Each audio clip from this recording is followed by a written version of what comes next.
ঝলমলে ভোর, কুয়াশা ভেজা বাতাসে দুলছে সবুজ পাতার সমারোহ। সেই পাতার ফাঁক গোলায় উকি দিচ্ছে গোলাপি পদ্মফুল, যেন প্রকৃতি নিজের হাতে বুনে দিয়েছে রঙের এক জাদুকরি পাটি। নৌকায় বসে হাত বাড়ালেই ছুঁয়ে ফেলা যায় পানিতে ভাসমান সেই ফুলের কোমল পাপড়ি। এ যেন শেরপুরের বৈশা পদ্মবিলের এক অপার্থিব দৃশ্য। একসময় যাচ্ছিল ভ্রমণ পিপাসুদের মুগ্ধতার ঠিকানা, সেই সৌন্দর্যই আজ হারাতে বসেছে ধীরে ধীরে। শ্রীবর্দী উপজেলার শেষ প্রান্তে বিস্তৃত এই বিল একসময় ছিল জলজ উদ্ভিদের এক অভয়ারণ্য। গোলাপি পদ্মের আধিক্যে দর্শনার্থীরা একে চিনতে শিখেছিল পদ্মবিল নামে। শাপলা, শালুক, চাঁদমালার মতো নানা জলজ ফুলও মিলত এখানে। পরিবার পরিজন নিয়ে নৌকায় ঘুরতে ঘুরতে দর্শনার্থীরা মুগ্ধ হতেন প্রকৃতির খেলায়। আমরা ফ্রেন্ডরা মিলে অনেকদিন পর স্কুলে আসছি, আসার পর দেখা হয়েছে, এজন্য সবাই ঘুরতে আসছি এখানে। অনেক সুন্দর এই জায়গাটা, এসে অনেক ভালো লাগলো। 2 দশক আগেও এই বিল টইটুম্বুর থাকতো পানিতে, মাছের প্রাচুর্যও ছিল ভরপুর। কিন্তু এবারের কম বৃষ্টিতে পানি অনেক কমেছে, এরপরও গোলাপি পদ্মে ভরে গিয়েছিল বিল। অথচ সেই সৌন্দর্যকেই নির্বিচারে ছেড়ে নিয়ে যাচ্ছেন কিছু দর্শনার্থীরা। আসার পর দেখলাম যে বিলে আগে অনেক সুন্দর ছিল, সবাই ফুলগুলা ছিঁড়ে নিয়ে গেছে, যার পর পাতা আছে, ভালো লাগে না জায়গাটা এখন।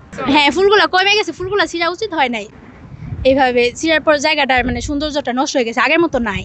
সচেতন ভ্রমণকারীদের মধ্যে ক্ষোভও বাড়ছে। কেউ বলছেন অতিরিক্ত নৌকা ভাড়া নিয়ে পর্যটকদের বিরক্ত করা হচ্ছে। কেউ আবার মনে করছেন প্রকৃতি ধ্বংসের এই খেলায় দ্রুত পদক্ষেপ নেওয়া জরুরি। ওয়ালটন এখন দেশের সীমানা পেরিয়ে পৌঁছে গিয়েছে 50টিরও বেশি দেশে। ওয়ালটন, ঘরে ঘরে বিশ্বজুড়ে।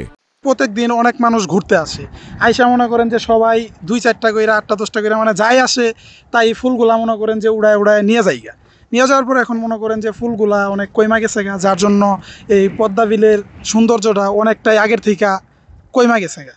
এখন মনে করেন যে আসলে আগের মতো, আগে যেই ফিলটা পাওয়া গেছে আসলে পরে, এখন মনে করেন যে ওই ফিলটা পাওয়া যায় না এখানে আসলে। উপজেলা প্রশাসন জানিয়েছে বিলকে রক্ষা করার জন্য প্রয়োজনীয় ব্যবস্থা নেওয়া হবে।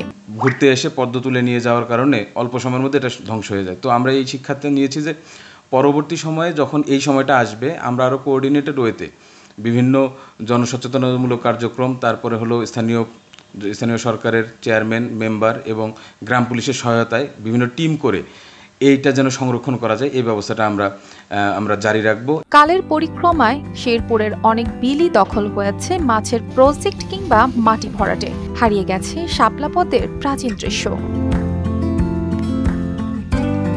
News desk, RTV।